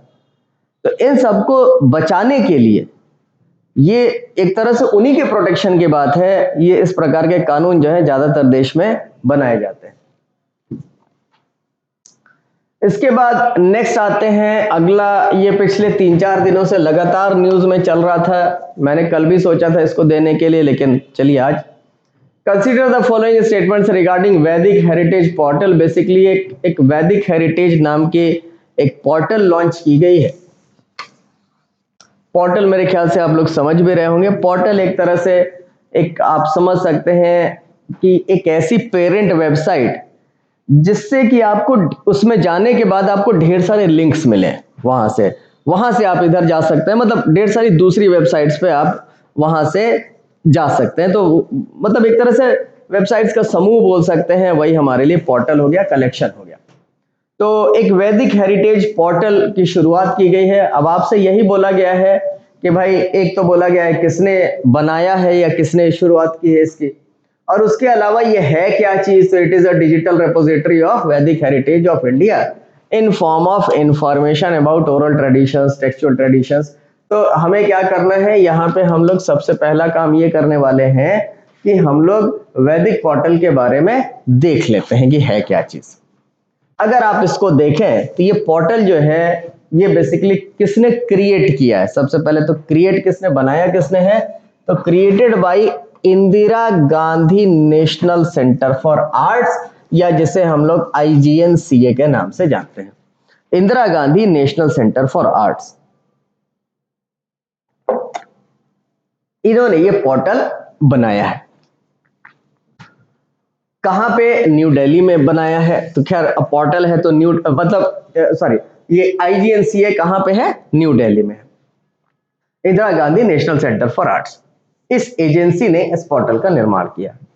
अब इस पोर्टल का निर्माण काहे के लिए किया गया है, तो ये निर्माण किया गया है one stop solution for common users and researchers seeking any information regarding वैदिक हेरिटेज। इसका मतलब है कि अगर आप वैदिक हेरिटेज या वेदों के काल से संबंधित अगर आप कोई भी इंफॉर्मेशन चाहते हैं किसी भी प्रकार की, तो आप इस वैदिक हेरिटेज पोर्टल पे जाएं। आपको विभिन्न प्रकार के लिंक्स मिलेंगे। आपको जिस प्रकार के भी ज्ञान की, नॉलेज की आवश्यकता है वो आपको वहां पे मिलेगा। It gives detailed information about oral traditions. हमने देखा भी है कि वैदिक एज में बहुत सारे ओरल ट्रेडिशंस की बात करते हैं हम लोग, मतलब जो कि एक तरह से गुरु शिष्य परंपरा, गुरु ने शिष्य को बताया, शिष्य ने अपने शिष्य को बताया, इस तरह से वो कहीं पे लिखा नहीं है सच। तो ओरल ट्रेडिशंस, टेक्सचुअल ट्रेडिशन कई जगह पे लिखा भी गया है। तो textual tradition in form of published books और मैन्युस्क्रिप्ट्स और इम्प्लीमेंट्स। चलिए, तो यहाँ पे हमें क्या देखना है, इसमें अगर आप याद करना चाहें तो यहाँ पे सिर्फ हमारे लिए एक पॉइंट है जिस पे ये प्रश्न बन सकता है, और वो है कि ये जो वैदिक हेरिटेज पोर्टल है ये किसने बनाया है, ये किसका है। ये basically Indira Gandhi National Centre for arts या IGNCA का है ये, बस। इसमें और कुछ ऐसा नहीं है जैसे कि कोई प्रश्न पूछेगा। और हमारा यहाँ पे प्रश्न, क्वेश्चन अगर आप देखेंगे तो यहाँ पे ये वाली जो चीज है ये यहाँ पे आपको देखेगा कि created by union ministry of education. तो यहाँ पे हम लोग इसको गलत कर देंगे, बल्कि क्या बोलेंगे, it has been created by Indira Gandhi National Centre for Arts, वो होगा सही।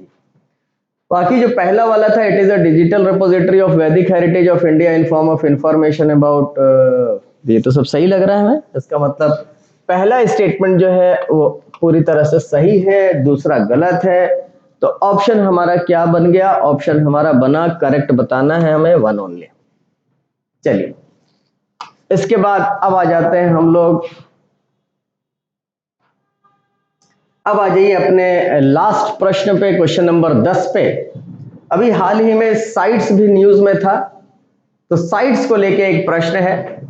Consider the following statements regarding appendices covered under sites. हमें पता है कि साइट्स में अलग अलग अपेंडिक्सेस हैं या अपेंडिसेस हैं, तो उनके बारे में। Appendix 1 includes species not threatened with extinction. Appendix 2 includes species that are necessarily threatened with extinction. और अपेंडिक्स 3 जो है, it contains species that are protected in at least one country which has asked other sites parties for assistance in controlling the trade।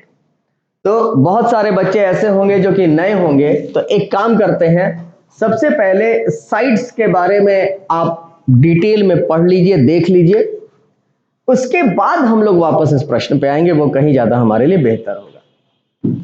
तो सबसे पहले देखिएगा कि sites है क्या।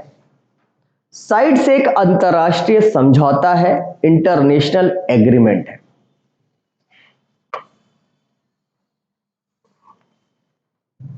किसके बीच में, तो बिटवीन गवर्नमेंट्स, सरकारों, विभिन्न सरकारों के बीच में। काहे के लिए, international trade in specimens of wild animals and plants does not threaten the survival of the species. कई बार क्या होता है कि अंतरराष्ट्रीय स्तर पर वन्य जीवों के कुछ पार्ट्स जो है, कुछ पार्ट्स, कुछ उनके भाग जो हैं उनकी ट्रेडिंग की जाती है। तो अगर मान लीजिए इस प्रकार की ट्रेडिंग की जा रही है तो ऐसे में क्या है कि उस ट्रेडिंग से जो लाभ होगा उस लाभ के चक्कर में कुछ वेस्टेड इंटरेस्ट, कुछ लोग जो हैं वो वन्य जीवों को एक तरह से मारना शुरू कर देंगे या उनको नुकसान पहुंचाना शुरू कर देंगे। तो इसके लिए क्या है, इसके लिए साइट्स बनाया गया, क्योंकि कई बार ये भी होता है कि वन्य जीव के कुछ ऐसे भाग होते हैं जो कि उनको नुकसान पहुंचाए बिना उनसे प्राप्त किए जा सकते हैं और उनकी ट्रेडिंग की जा सकती है। तो ऐसे में क्या है, हमें एक एजेंसी या एक इंटरनेशनल एग्रीमेंट की आवश्यकता थी जिसमें कि विभिन्न सरकारें शामिल हो, विभिन्न सरकारें मतलब अंतर्राष्ट्रीय स्तर पे देशों की सरकारें शामिल हो, और वो क्या करे कि जब भी इस प्रकार का व्यापार हो वन्य जीवों के शरीर के भागों का या वन्य जीवन से जो उत्पाद निकल रहे हैं उनका, तो इस प्रकार से वो व्यापार न हो, इस प्रकार से वो ट्रेड न हो कि उसकी वजह से उन जीवों के जीवन को खतरा उत्पन्न होने लगे। तो ऐसा न हो, उसी के लिए साइट्स बनाया गया या sites agreement. It accords varying degree of protections to more than 37,000 species of animals and plants, ranging from live animals and plants to wildlife products derived from them, including food products, exotic leather goods, medicines, etc. अब अगर आप देखें sites क्या करता है, CITES जो है varying degree of protection, varying degree of protection का मतलब क्या है कि वो लगभग 37,000 प्रजातियों जो कि विभिन्न एनिमल प्लांट की हैं उनको एक तरह से सुरक्षा प्रदान कर रहा है। लेकिन सबको समान सुरक्षा नहीं मिल रही है, किसी प्रजाति को बहुत अधिक सुरक्षा है कि अरे भाई इसका बिल्कुल भी आप पार्ट नहीं छुएंगे, ऐसे नहीं करेंगे, वैसे नहीं करेंगे, कंप्लीट प्रोटेक्शन। दूसरा किसी को कम सुरक्षा कि अच्छा हाँ उनका आप ये निकाल सकते हैं, ये कर सकते हैं, वो कर सकते हैं, मतलब एक तरह से रिलैक्स्ड। तो वही हम लोग वेरिंग डिग्रीज ऑफ प्रोटेक्शन की बात कर रहे हैं। तो साइट्स क्या कर रहा है, साइट्स लगभग 37,000 प्रजातियों को किसी न किसी प्रकार से सुरक्षा प्रदान कर रहा है। वो प्रजातियां किसी की भी हैं, एनिमल्स की हैं, प्लांट्स की हैं, है ना। और उन प्रजातियों से, अब जाहिर सी बात है उन प्रजातियों से आप क्या कर रहे हो, उन प्रजातियों से आप हो सकता है फूड प्रोडक्ट्स निकाल रहे हो, भोजन के पदार्थ निकाल रहे हो, उनकी चमड़ी से कुछ बना रहे हो, कुछ मेडिसिन बना रहे हो, इस प्रकार की चीजें हैं। The site secretariat is administered by UNEP, पहले एग्जाम में आ चुका है, बहुत ज्यादा इंपॉर्टेंट है कि यूएनईपी जो है या यूनाइटेड नेशंस एनवायरनमेंट प्रोग्राम, ये क्या करता है, ये साइट्स को एक तरह से एडमिनिस्टर करता है, या साइट्स का जो सचिवालय है उसका जो प्रशासन है उस किसकी देखरेख में चलता है, यूनाइटेड नेशंस एनवायरनमेंट प्रोग्राम या संयुक्त राष्ट्र पर्यावरण कार्यक्रम के अंडर में चलता है। And is located in Geneva, कहां पे है, ये बड़ा इंपॉर्टेंट, ये भी आ चुका है, कहां पे है, साइट्स का headquarter Geneva Switzerland.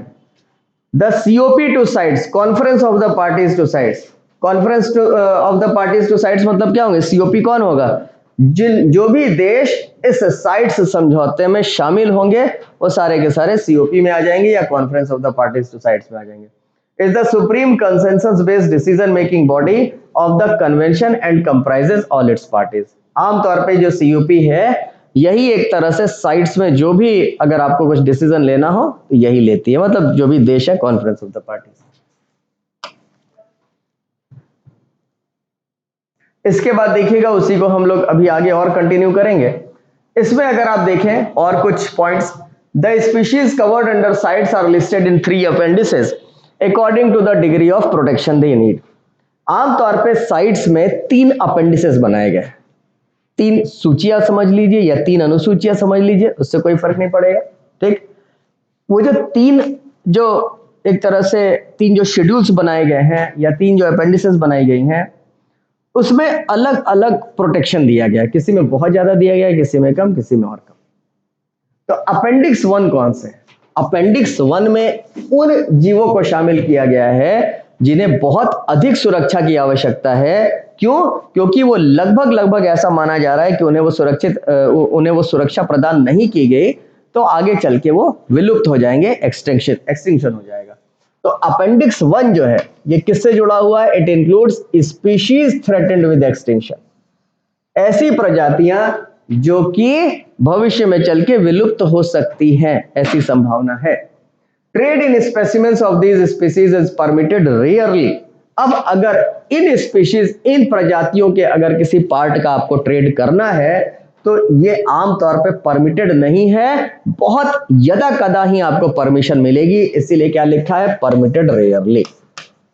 Only in exceptional circumstances, जब बहुत ही ऐसी कोई मतलब बहुत ही कोई महत्वपूर्ण, कोई बहुत ही मतलब कोई बहुत ही सिग्निफिकेंट अगर कोई ऐसी बात होगी तभी आपको इसमें ट्रेड करने की इजाजत मिलेगी। फॉर एग्जाम्पल कैसे है? एग्जाम्पल कौन कौन सा है? Gorilla and lions. अगर आप भारतीय परिप्रेक्ष्य में बात करें तो गोरिल्ला और लॉयन की बात की जाती है। इनका कोई भी अंग आमतौर पे, या इनकी कोई भी पार्ट, इनका कोई भी चीज जो है आमतौर पे आप देखिएगा वो परमिटेड नहीं है, इनकी ट्रेडिंग नहीं की जा सकती है जब तक कि बहुत महत्वपूर्ण हो। अब देखिए अपेंडिक्स सेकंड। अपेंडिक्स सेकंड या दूसरी अनुसूची में क्या दिया गया है? includes species not necessarily threatened with extinction but in which trade must be controlled to ensure their survival। अब दूसरी वाली में है, अब दूसरे में ऐसी प्रजातियां हैं जो कि आमतौर पे देखें तो उनपे विलुप्तता का कोई ऐसा खतरा नहीं है, लेकिन अगर हम लोग चाहते हैं कि वो जितनी संख्या में है अभी उतनी संख्या उनकी बनी रहे, इसी तरह से वो जीवित रहें, तो ऐसे में जरूर उन्हें कुछ न कुछ प्रोटेक्शन या सुरक्षा की आवश्यकता है। तो पहले वाले में तो कंप्लीट प्रोटेक्शन एक तरह से हो गया, सेकंड वाले में थोड़ा सा मतलब रिलैक्स है। For example certain kinds of foxes and hippopotamuses. अब कुछ प्रकार की फॉक्सेस और कुछ प्रकार के आपके दरियाई घोड़े जो है इसमें आते हैं। तो अपेंडिक्स 2 कौन सा है? Includes species not necessarily threatened with extinction but in which trade must be controlled to ensure their survival. इसमें क्या करना है कि हमें आमतौर पे थ्रेटेंड नहीं है एक्सटिंक्शन के लिए, लेकिन जो व्यापार है उस पर थोड़ा सा कंट्रोल लगाने की आवश्यकता है। क्यों? क्योंकि अनकंट्रोल्ड, अनियंत्रित तरीके से अगर होगा तो हो सकता है भविष्य में ये भी इस कैटेगरी में पहुंच जाए। अब अगर आप तीसरी कैटेगरी की बात करते हैं या अपेंडिक्स 3 की बात कर रहे हैं, तो अपेंडिक्स 3 में क्या है? It contains that species that are protected in at least 1 country. अब इसमें उन प्रजातियों को रखा जा रहा है जो कि कम से कम एक देश में पूरी तरह से संरक्षित है, protected in at least 1 country which has asked other sides parties for assistance in controlling the trade। और उसके बाद जिस देश में वो प्रोटेक्टेड घोषित किया गया है वो देश जो है, वो देश जो साइट्स के जो बाकी सदस्य देश हैं उनसे एक तरह से निवेदन कर रहा है या उनसे एक तरह से क्या बोल रहा है कि किसी तरह से उस प्रोटेक्टेड जो जीव है उसके जो भी पार्ट्स हैं उसकी ट्रेडिंग जो है वो ना करें या नियंत्रित तरीके से करें। लाइक द बंगाल फॉक्स और the golden jackal from India. अब अगर आप इसकी बात करिएगा तो हमारे यहाँ बंगाल फॉक्स और गोल्डन जैकाल ये दोनों प्रोटेक्टेड में आते हैं, अब बाकी देशों में नहीं है। तो ऐसे में हम क्या चाहेंगे? हम यही चाहेंगे कि अगर मान लीजिए अब बाकी देशों में नहीं है, इसका मतलब वहां पे ट्रेडिंग खूब होगी, तो ट्रेडिंग होगी तो ऐसे में हमारे देश में भी जो लोग जो चोरी छुपे इन्हें किसी तरह से मारेंगे या इनकी ट्रेडिंग करेंगे तो उनको क्या होगा? उन्हें बढ़ावा मिलेगा, क्योंकि दूसरे देश में उन्हें दाम अच्छे मिलेंगे। तो ऐसे में हम क्या चाहेंगे कि दूसरे देशों में भी ट्रेड ना हो। दूसरे देशों में ट्रेड नहीं होगा तो ऑब्वियस सी बात है फिर हमारे यहाँ भी इन्हें नुकसान जो है वो कम पहुंचाया जाएगा। Different procedures are given category wise to engage in the trade of species in each of this list. अब आ जाए, एक बार फिर से देख लीजिएगा, इसको अच्छे से रिवाइज कर लीजिए। साइट्स जो है, क्योंकि साइट्स इंपॉर्टेंट टॉपिक है, साइट्स में आपने क्या क्या पढ़ा है? साइट्स एक अंतरराष्ट्रीय समझौता है, अंतरराष्ट्रीय एग्रीमेंट है। काहे के लिए? कुछ जीवों को, कुछ प्रजातियों को सुरक्षा प्रदान करने के लिए।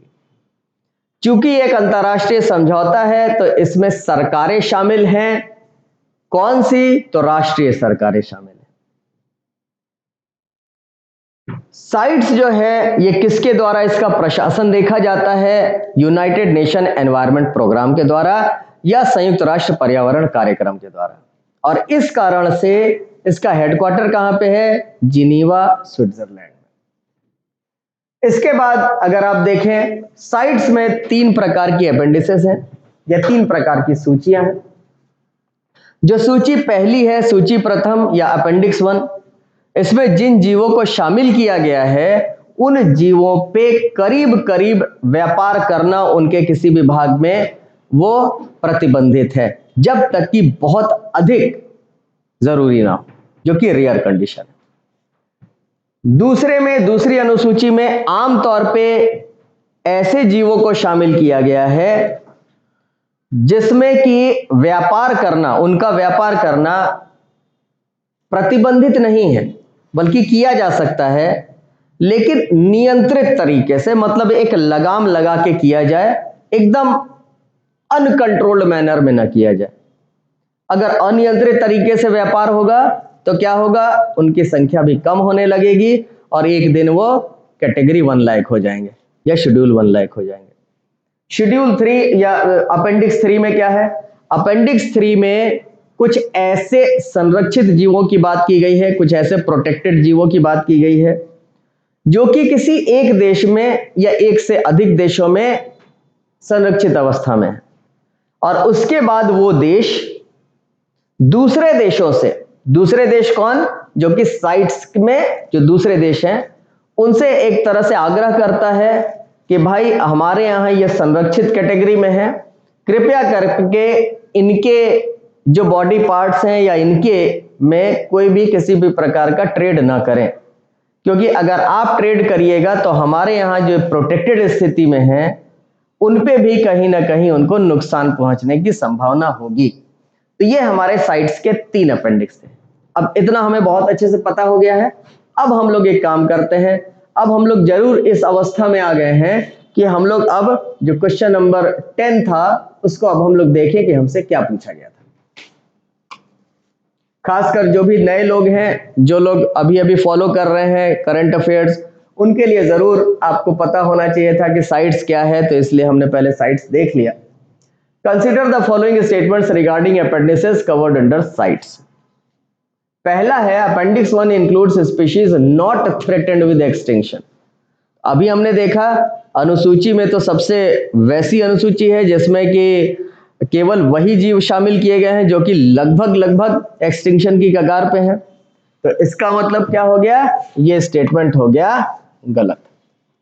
दूसरा देखिए, appendix 2 includes species that are not necessarily threatened with extinction. ये हमें सही लग रहा है, ये हो जाएगा सही। थर्ड देखिए, appendix 3 contains species that are protected in at least 1 country which has asked other CITES parties for assistance in controlling trade. इसका मतलब क्या हो गया? ये भी सही है हमारा, सिर्फ ये पहला वाला गलत था। हमें बताना है सही, तो इसका मतलब हमारे पास आंसर बन जाएगा कौन सा? पहला गलत है, 2, 3 हो जाएगा इसमें आंसर। एक मिनट, कहीं कुछ गड़बड़ है। Appendix 2 includes species that are necessarily threatened with extinction. एक मिनट, हम लोगों ने यहाँ पे कुछ भूल कर दी पढ़ने में। अगर आप देखें, पहला वाला है appendix 1 includes species not threatened with extinction, मैंने सिर्फ वहां पे वो पढ़ लिया था, सॉरी। अब इसमें क्या हो रहा है, सबसे पहले एक बार फिर से देख लीजिएगा। Appendix 1 includes species not threatened with extinction, ये गलत हो गया। अपेंडिक्स 2 जो है includes species that are necessarily threatened with extinction, ये भी गलत हो गया। यहाँ पे क्या है, ये इधर और ये इधर रिवर्स हो गया है। इसका मतलब पहला स्टेटमेंट अपेंडिक्स 2 का था और दूसरा स्टेटमेंट अपेंडिक्स 1 का था, तो ये दोनों गलत हो गए। तो इस लिहाज से अगर आप देखिएगा अपेंडिक्स 3 पे आ जाएंगे तो ये वाला सिर्फ हमारा सही है। ऐसे में अगर आप देखें तो हमारे पास ऑप्शन क्या बन रहा है? सी वाला ऑप्शन। पहला भी गलत है, दूसरा भी गलत है, दोनों को इंटरचेंज कर देना है बस आपको। अपेंडिक्स 1 जो है वो आपका ये वाला है, नेसेसरली थ्रेटेंड विद एक्सटिंक्शन, और अपेंडिक्स 2 जो है वो आपका ये वाला है, नॉट थ्रेटेंड विद एक्सटिंक्शन, ये वाला आ जाएगा। तो इस तरह से हमारा ऑप्शन जो है वो थर्ड बन जाएगा। तो आज के हमने ये 10 प्रश्न देखे। कल हम लोग फिर से एक इसी प्रकार के एपिसोड के साथ मिलेंगे CTM 4 के साथ। तब तक पढ़ते रहिए, मुस्कुराते रहिए, हंसते रहिए। Thank you.